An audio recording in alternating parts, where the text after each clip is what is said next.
여러분, 과거의 철조망에서 벗어나셔서 날아오르시고 오늘과 내일이 아름답기를 주 예수의 이름으로 축원합니다. 2차 세계대전이 끝난 후에 전쟁 포로였던 사람들은 거의 비슷한 병을 앓고 있었습니다. 새로이 발견한 그런 병이기 때문에 의학자들과 심리학자들이 무슨 병이라고 명명할까 하다가 가시철조망병이라고 이름을 붙였습니다. 포로였던 이들이 전쟁이 끝났는데도 여전히 자신들을 가두고 있었던 수용소의 가시철조망이 늘 눈앞에 아른거린다는 거예요. 그래서 거기서 벗어나지 못하고 있었습니다. 그래서 그 가시철조망이 눈앞에 어른거릴 때마다 삶의 의욕을 잃고 극심한 우울증을 앓곤 했습니다. 그런데 어떤 한 사람은 이 병에 걸리지 않았습니다. 활기차고 아주 굉장히 힘차게 사는 거예요. 그래서 취재진들이 물었습니다. 대부분의 사람들이 포로 생활하면서 겪었던 가시철조망 병에서 벗어나지 못했는데 당신은 어떻게 이렇게 활기차게 삽니까? 라고 했더니 그 사람이 이런 대답을 했습니다. 수용소에 있을 동안 제가 본 것은 가시철조망이 아니라 가시철조망 저편의 푸른 하늘이었습니다. 나는 가시를 보지 않고 하늘을 보았습니다. 그래서 언젠가 자유롭게 되는 그날에 나에게 전개될 새로운 미래를 꿈꿨습니다. 맞는 얘기입니다. 우리 모두가요, 거의 다 옛날이라는 가시철조망에 매여 있는 경우가 많이 있습니다. 옛날에 실패했던 경험, 좌절했던 경험, 잘못했던 경험, 낙심했던 경험, 이게 발목을 잡아요. 그래서 그것이 철조망처럼 나를 칭칭 동여매고 있습니다. 제일 괴로울 때는 돌이킬 수 없는 나의 과거의 철조망을 계속 바라볼 때예요. 아무 답이 없습니다. 주님은 이때 철조망을 보게 하지 않고 하늘을 보게 합니다. 지금의 하늘을 보게 해요. 그래서 그것을 이기고 오늘 하루하루를 꽃봉오리처럼 최상처럼 만들고 아름다운 미래를 주시고자 합니다. 어떻게 해요? 주님이 주신 하늘, 그걸 가리켜 비전이라고 합니다. 주님은 우리에게 비전을 주어서 과거를 이기게 합니다. 오늘 그 말씀을 나누고자 하는 것입니다. 오늘 본문은요, 7 귀신 들렸던 막달라 마리아가 부활의 첫 증인이 되는 이야기입니다. 막달라 마리아 하면은 한마디로 과거의 대명사입니다. 과거 있는 여자, 과거 많은 사람, 과거의 상처로 인해서 앞을 달려갈 수도 없는 그런 사람의 상징이 막달라 마리아예요. 이런 사람을 하나님은 자유를 주십니다. 그리고 역사하십니다. 오늘 본문을 통해서 우리는 과거를 극복하고 과거를 회복할 수 있는 2가지의 교훈을 얻게 됩니다. 첫째는 현재의 비전이 과거를 이기게 한다는 것입니다.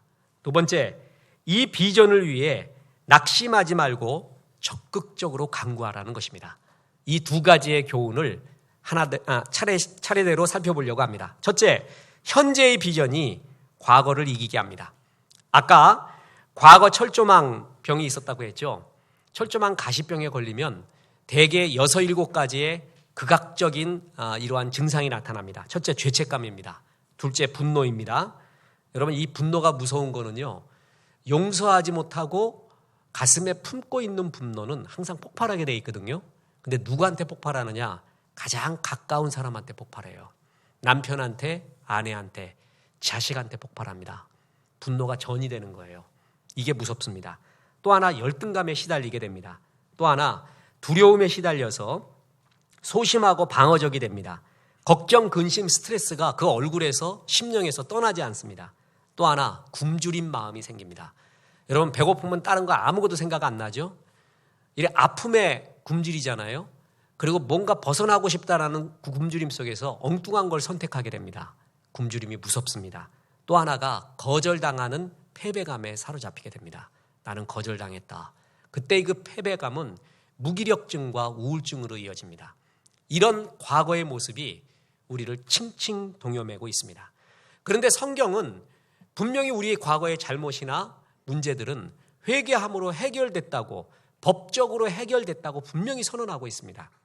요한일서 1장 9절에 보면, 만일 우리가 우리 죄를 자백하면 그는 미쁘고 의로우사 우리 죄를 사하시며 우리를 모든 불의에서 깨끗게 하실 것이요 라고 말했거든요. 분명히 회개하면은요, 저 앞에 고백하면은 우리를 이 죄에서 깨끗게 해요. 그 죄가 주홍빛 같아도 눈과 같이 희어진다고 말했거든요. 법적으로는 해결이 돼요. 그런데 마귀가 계속 송사를 합니다. 뭘 통해서 송사하냐면 우리 마음속에 있는 자아, 이웃들의 수군거림, 이 두 가지로 너는 죄인이고 과거 속에 있는 존재야 라고 계속해서 우리를 송사합니다.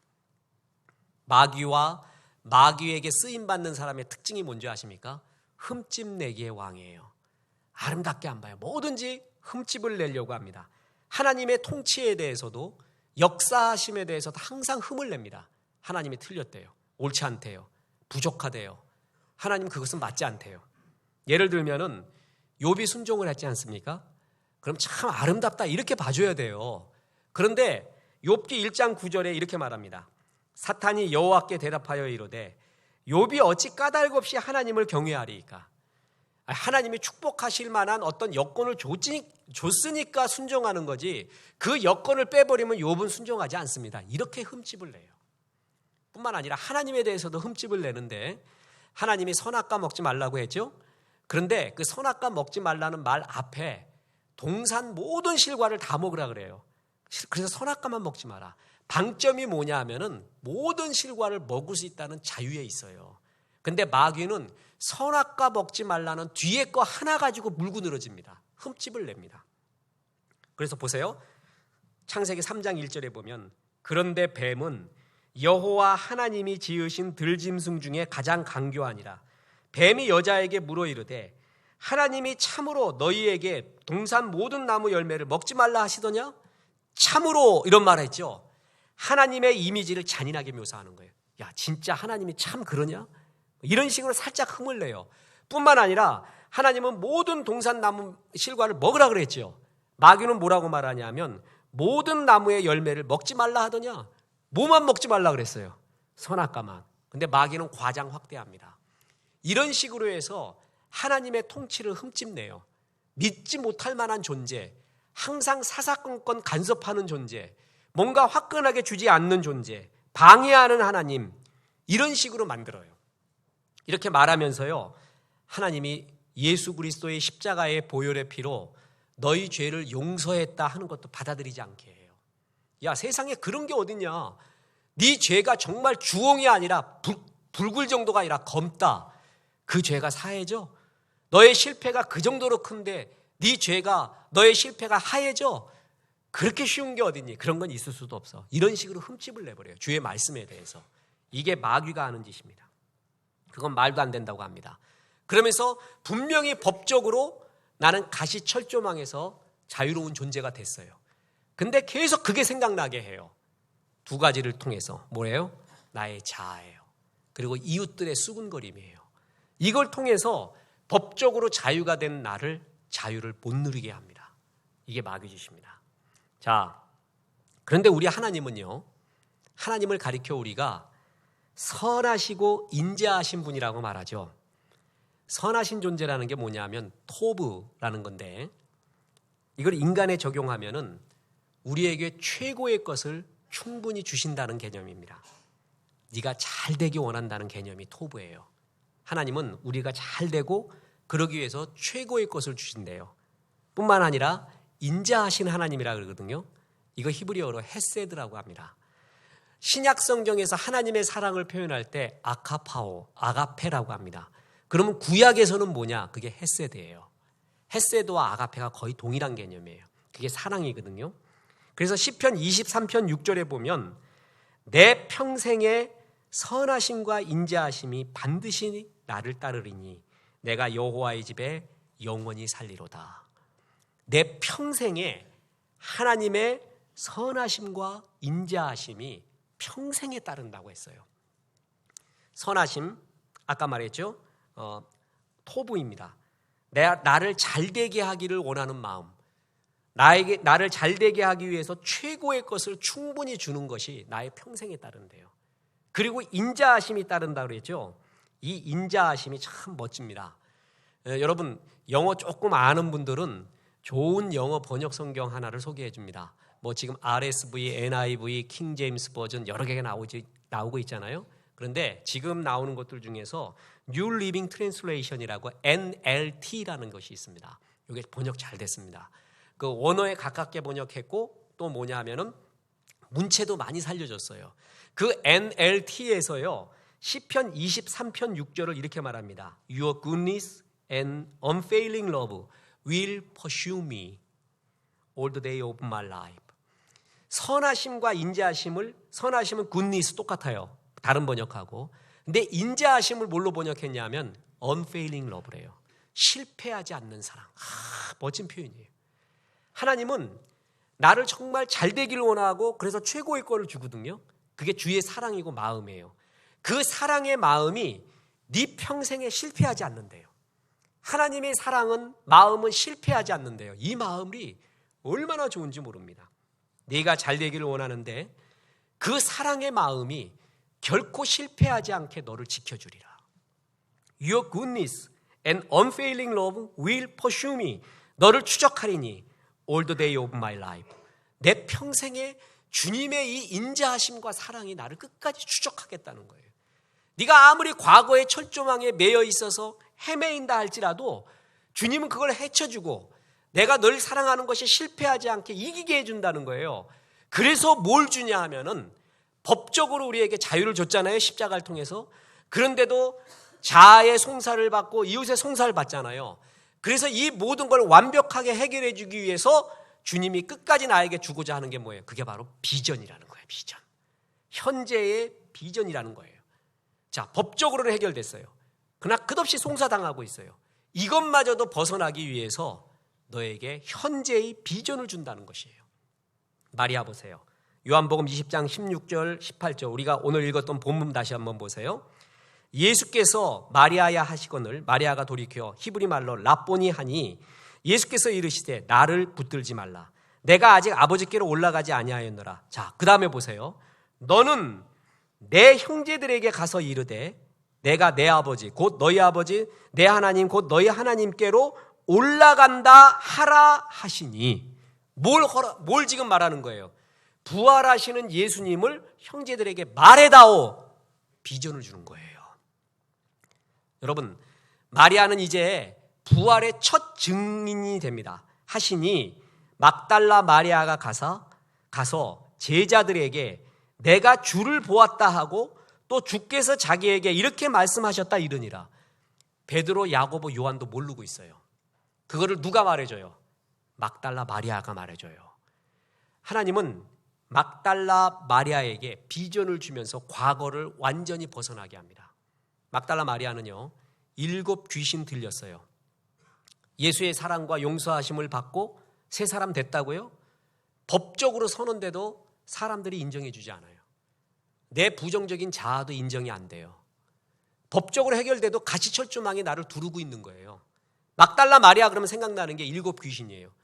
게다가 또 로마 교황청에서는요 그냥 창기였대. 거리의 여인이었대. 이것까지 덧붙였어요. 창기였다는 구절은 없어요 성경에. 그런데 어떻게 얘기하다 보니까 창기까지 돼버렸어요.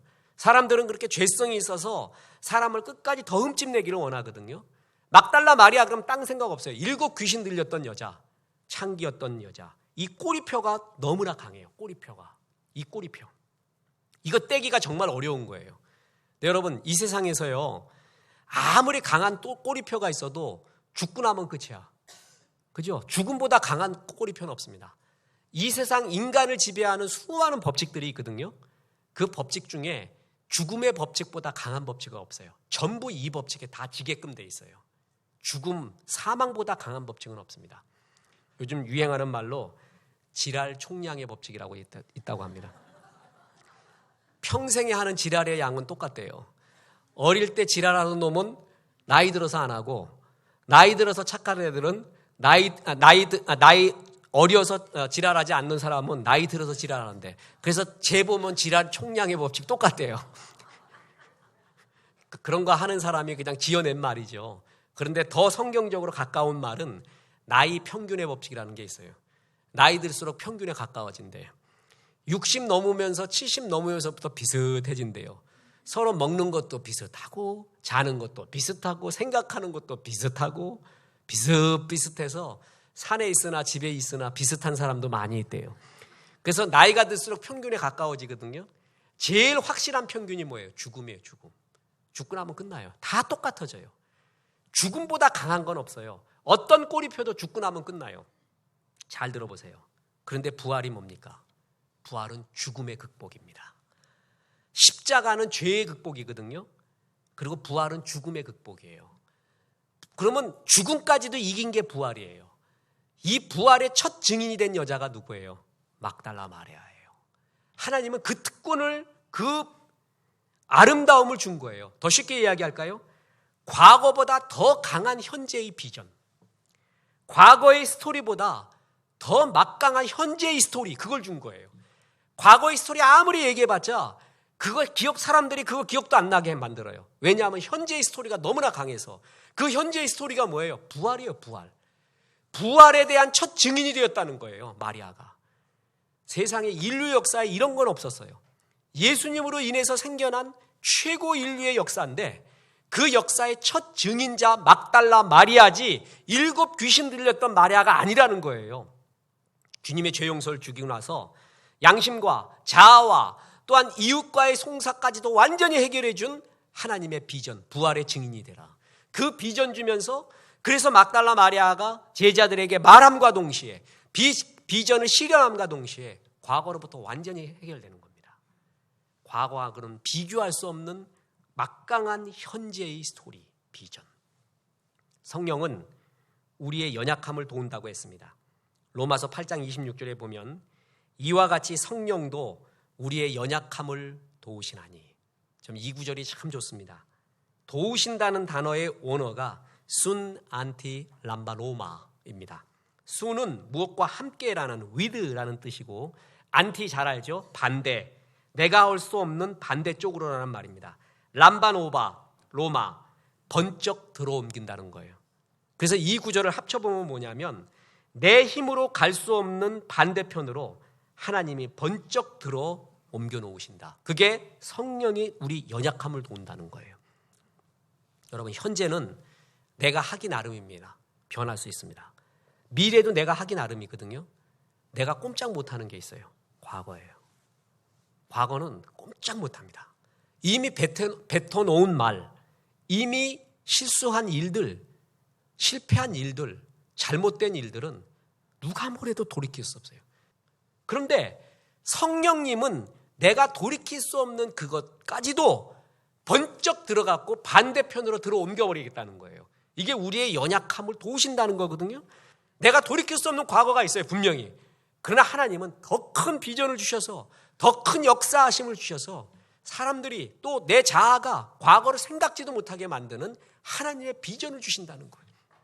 이게 하나님이 우리의 과거를 치유해 주시는 역사입니다. 여러분, 세상에서 구약에서 제일 상처받은, 상처 많은 존재를 얘기할 때 요셉을 듭니다. 어느 성도님이 자기의 닉네임을 요셉으로 하겠대요. 그래서 제가 하지 말라 그랬어요. 왜냐하면 그 요셉이 겪은 걸 한번 겪어보라고.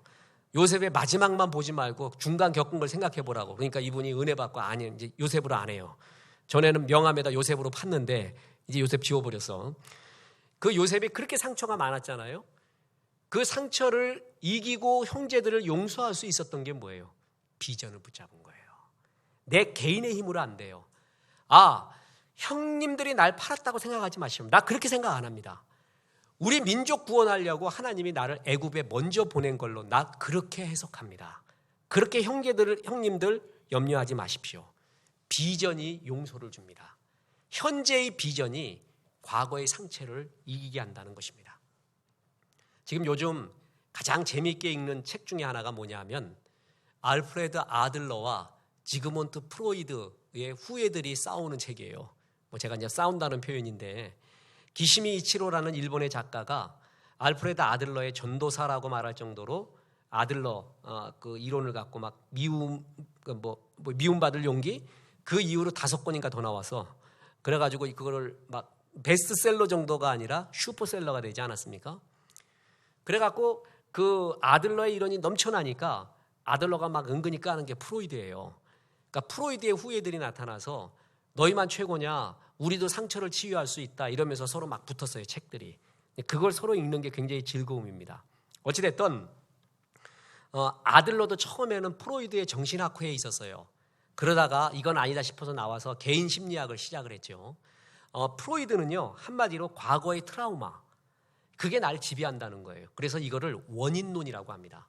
그런데 알프레드 아들러는 아예 원인론을 인정하지 않아요. 트라우마를 인정하지 않아요. 웃기지 말래요.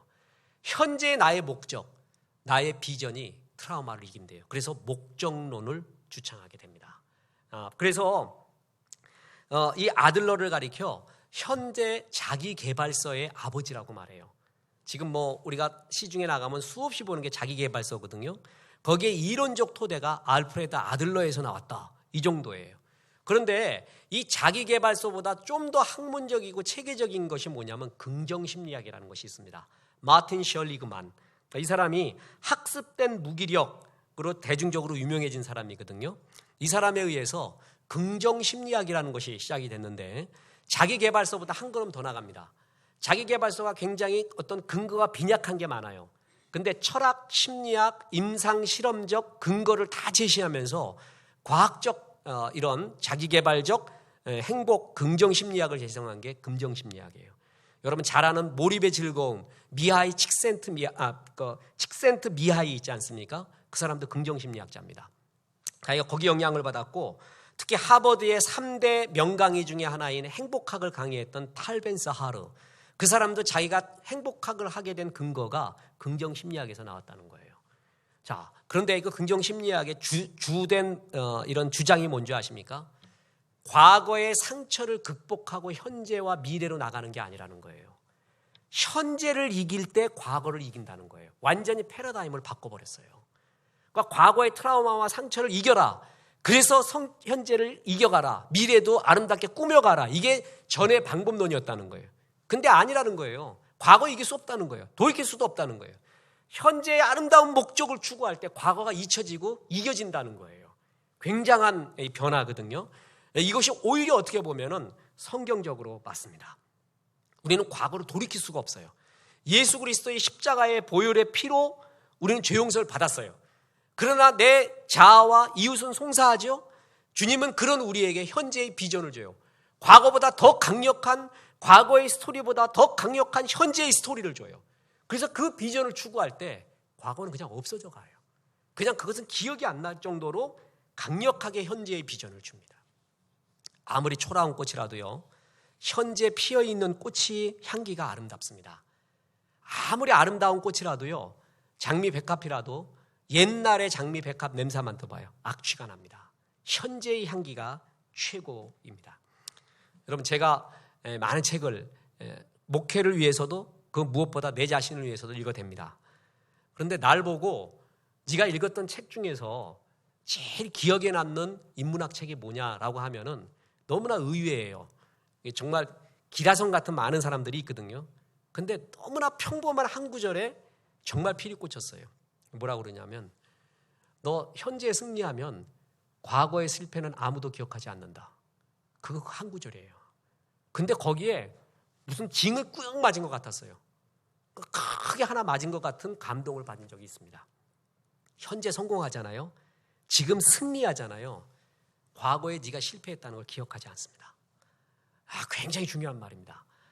과거는 돌이킬 수 없어요. 그걸 어떻게 변명을 해가지고 어떻게 해서 잘 해석해서 뭐 하려고 거기에 먹이를 주지 마세요. 현재 승리를 하면은요, 과거는 추억이 돼버려요. 웃음거리가 돼요. 지금의 진간 중요해요. 그래서 여러분, 프레젠트의 뜻이 두 가지가 있다 그랬죠.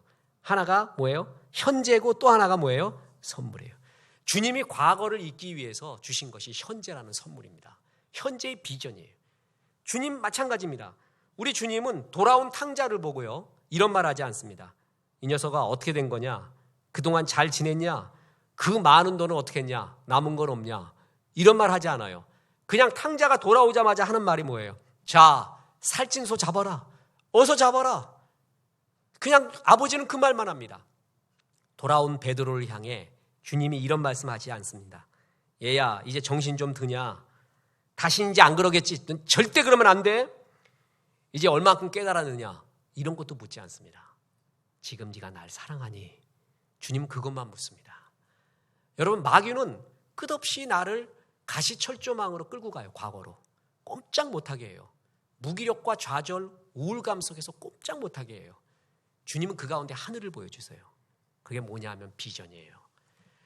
그 과거보다 더 강력한 비전이 나한테 임할 때, 그리고 그 비전을 쫓아갈 때 막달라 마리아의 과거는 없어집니다.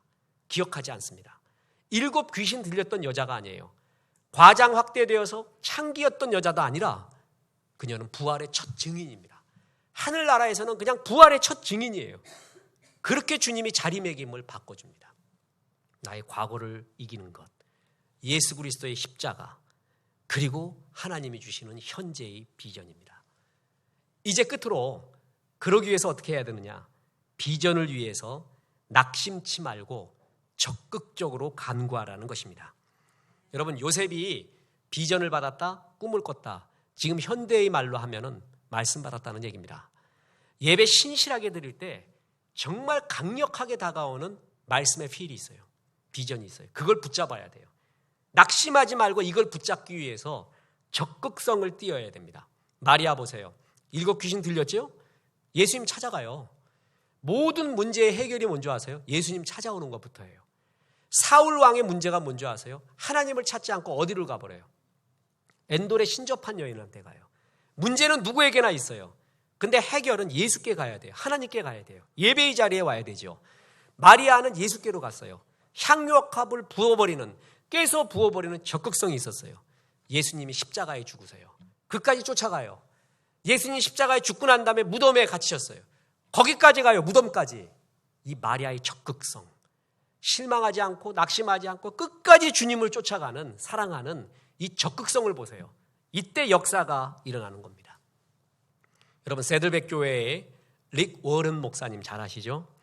이분이 요즘 좀 안타깝습니다. 릭 워런, 또 누구예요? 빌리 그레함. 이분들이 참 지금 좀 안타까운 일들이 있지만 은혜 받았을 때의 그 모습, 제가 오래전에 그 교회 가서 뵀을 때도 참 정말 훌륭한 분이구나라는 것을 느꼈습니다. 이분이요, 20여 년 동안 고통 중에 기도하는 게 있었대요. 그런데 아무리 기도해도 하나님이 응답해 주지 않더라는 거예요. 그래서 사람들이 아들의 문제일 거다 이렇게 생각했습니다.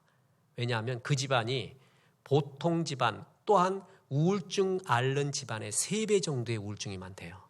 아들이 자살했습니다. 이게 신학적인 문제가 굉장히 많았거든요. 그래서 그게 릭 워런 목사님의 평생의 기도 제목이 아니었는가 이렇게 사람들이 추측했는데 아니었습니다. 그가 아무리 기도해도 안 되고 죽고 싶을 정도로 기도해도 안 되는 것이 뭐였냐면 그의 간질병이었어요. 그리고 공황장애였어요. 그래서 그분이 집회하러 갈 때 예비 설교자를 데리고 갑니다. 내가 도저히 못하겠어 오늘. 그럼 그 설교자를 세워요. 그 정도였습니다. 저도 가서 직접 들었습니다. 이런 목회자가 필 받아야 되는데 간질병은 필 받으면 안 된대요. 또 사람 많은 데서 해야 되는데 사람 많은 데서 하면 쪼그라든대요. 그 목사하지 말란 얘기죠.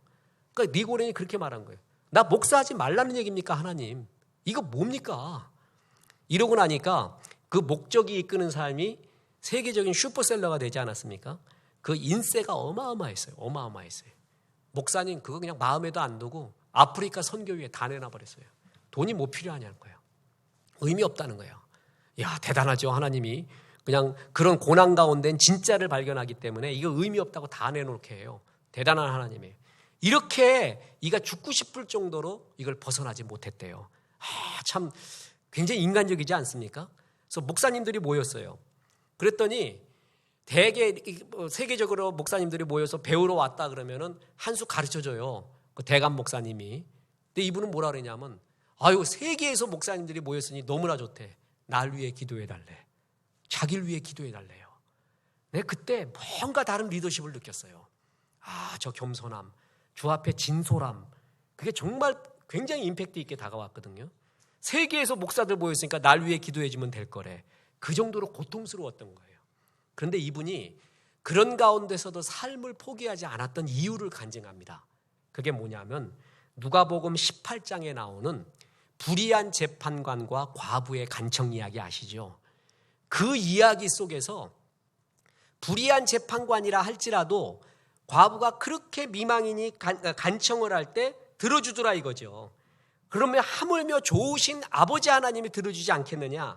내가 아무리 이해할 수 없는 현실이 있어도 낙심하지 않고 주님을 끝까지 찾겠다. 이래서 자기가 버텼대요. 보세요. 누가복음 18장 1, 2절 구절을 직접 보겠습니다. 예수께서 그들에게 항상 기도하고 낙심하지 말아야 될 것을 비유로 하여 이르시되 어느 도시에 하나님을 두려워하지 않고 사람을 무시하는 한 재판장이 있는데 요 구절 앞에 보세요. 1절 다시 보세요. 예수께서 그들에게 항상 기도하고 낙심하지 말아야 할 것을 비유로 말씀하시되 낙심하지 말래요. 하나님 말고 지금 이 문제는 하나님께 기도해도 안 되니까 하나님 말고 딴 걸로 풀어보겠다. 다른 데 찾지 말래요. 그래도 끝까지 주님을 사랑하래요. 그게 바로 이 비유의 핵심이에요. 핵심. 릭 워렌 목사님이 그렇게 삶을 포기하고 싶었던 수많은 심정 가운데도 이긴 게 이 누가복음 18장이래요. 끝까지 주님 찾겠다. 막달라 마리아가 그런 거예요. 네가 7 귀신 들렸다고 뭐라 그러지 마라. 나 주님 찾아간다. 향유가 깨 붓는다. 죽었어? 십자가까지 간다. 무덤에 갇혔어? 무덤까지 간다. 이 적극성, 주님을 끝까지 사랑하는 이 마음, 그런 가운데 주의 역사가 일어나요. 인생은 깔끔하지 않습니다.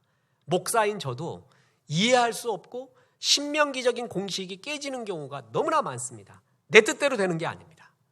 막달라 마리아 보세요. 7 귀신 들리는 게 자기 뜻이었냐고요. 그래서 천신만고 끝에 예수님 만나서 치유받았죠. 사람이 잘 되면 계속 잘 돼야지. 그런데 또 밑바닥으로 떨어져요. 그 사랑하는 예수님 십자가에 죽으신다고? 없어진다고? 또다시 밑으로 추락하는 기분일 거예요. 여러분, 우리 인생에 이런 거 많습니다. 이해할 수 없는 거 너무나 많아요. 깔끔하게 수학 공식처럼 되지 않는 것이 우리 인생이란 말이죠. 이런 가운데 믿음이 뭔지 알아요? 그래도 끝까지 주님 찾는 거예요. 끝까지 이해할 수 없는 현실 가운데도 주님 놓지 않는 거예요. 이사야 선지자가 그렇습니다. 네 소원은, 너의 간구는 어찌하여 하나님께 수리함이 되지 않는다고 원통하느냐? 너의 기도는 왜 하나님이 안 들어준다고 그렇게 말하느냐? 그게 이사야예요. 이사야 40장 27절에 이런 구절이 나옵니다. 야곱아, 어찌하여 내가 말하며 이스라엘아, 내가 이르기를 내 길은 여호와께 숨겨졌으며 내 송사는 내 하나님에게서 벗어난다 하느냐?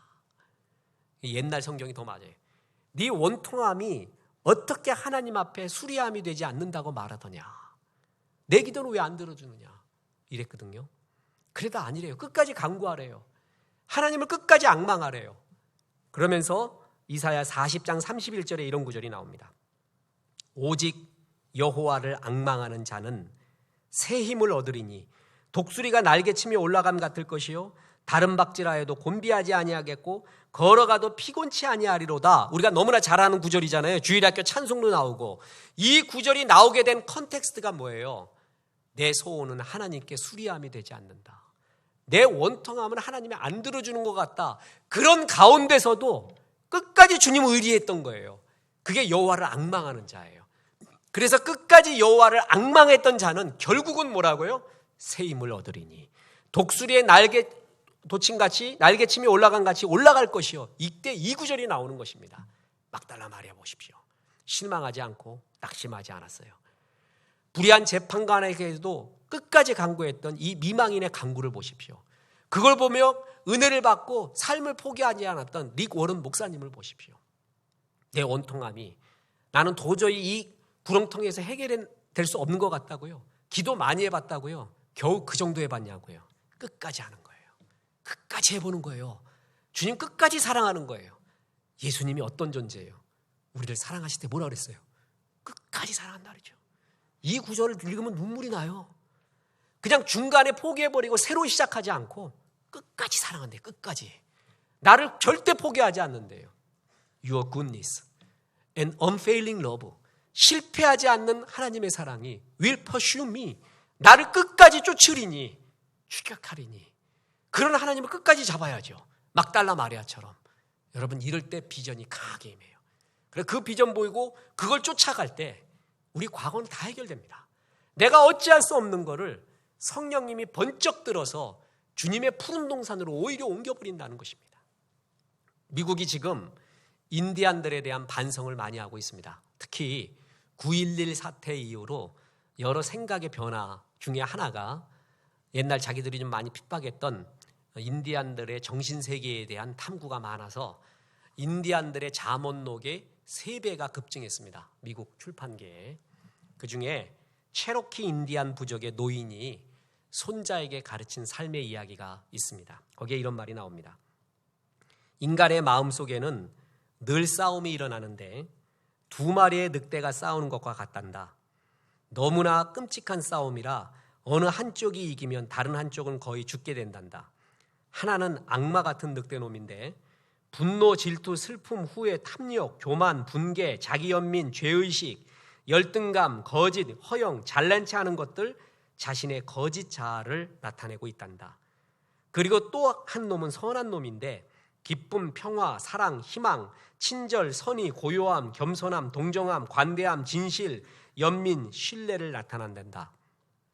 이런 싸움은 내 안에서도 일어나고 모든 사람의 마음에서도 일어나고 있단다. 2마리의 늑대가.